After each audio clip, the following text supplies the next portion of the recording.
ഇന്ന് നമുക്ക് പുളിയിലയും കൊണ്ടുള്ള ഒരു കറി ഉണ്ടാക്കാം.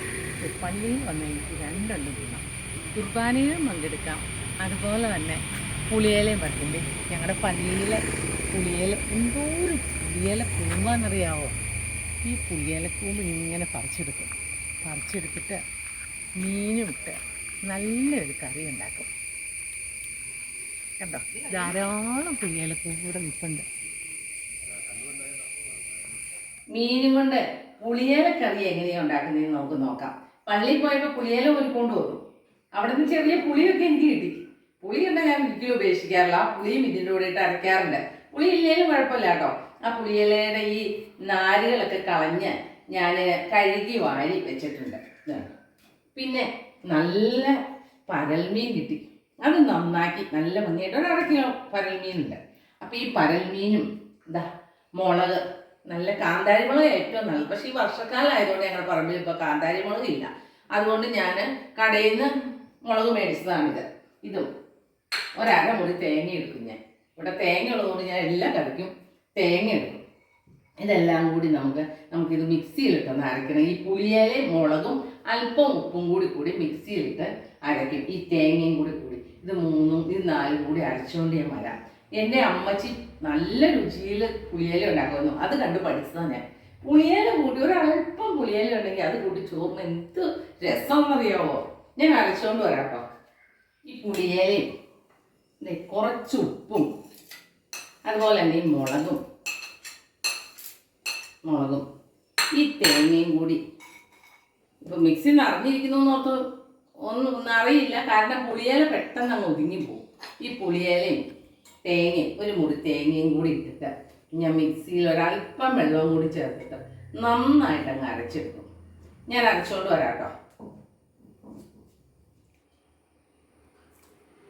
പുളിയില മിക്സിയിൽ നന്നായിട്ട് പുളിയിലയും തേങ്ങയും ഉപ്പും മുളകും കൂടി നന്നായിട്ട് മിക്സിയിൽ അരച്ച് ഞാൻ അതേ കൊണ്ടുവന്നു. അതിനകത്തോട്ട് നന്നായിട്ട് നമ്മൾ കഴുകി വൃത്തിയാക്കി വെച്ചിരിക്കുന്ന ആ പരൽമീനുണ്ടല്ലോ, പുഴയിൽ നിന്ന് പിടിക്കുന്ന നല്ല പരൽമീൻ, ആ പരൽമീനും കൂടി ഞാൻ ഇട്ടു. പരൽമീൻ ഇട്ട് നന്നായിട്ട് മിക്സ് ചെയ്യും. അങ്ങനെ നന്നായി മിക്സ് ചെയ്തതിന് ശേഷം ഒരല്പം വെളിച്ചെണ്ണ ഞാനിതിൻ്റെ മീതെ ഇങ്ങനെയൊന്ന് തൂകും. കുറച്ച് വെളിച്ചെണ്ണ മതി കേട്ടോ. ആ വെളിച്ചെണ്ണയും കൂടി തൂകിയിട്ട് ഇത് നമ്മൾ അടപ്പത്ത് വെച്ച് പറ്റിക്കും. അടപ്പത്ത് വെച്ച് പറ്റിച്ച് വെള്ളമൊക്കെ പറ്റി ഇങ്ങ് വരുമ്പോഴേക്കും നല്ല ഭംഗിയായിട്ട് നല്ല പുളിയില വരും. ഇത് ചിലരൊക്കെ ഇങ്ങനെ ഇലയിൽ വെച്ച് വറുകലത്തിലൊക്കെ വെച്ച് ഇങ്ങനെ ചുടാറുണ്ട്.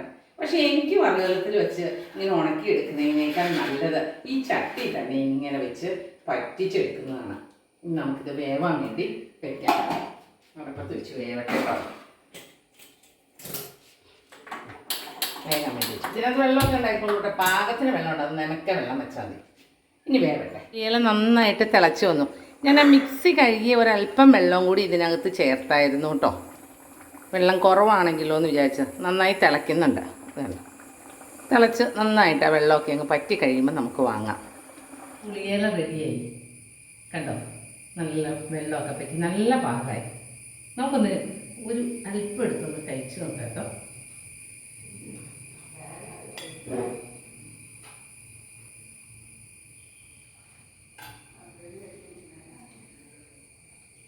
ഹായ്, നല്ല ടേസ്റ്റ് ഉണ്ട്.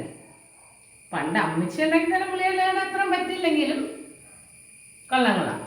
ഇതൊരല്പം മതി ചോറിനാൻ വേണ്ടി. അപ്പം നിങ്ങളെല്ലാവരും ഒന്ന് പരീക്ഷിച്ച് തരണോട്ടോ ഈ പുളിയില.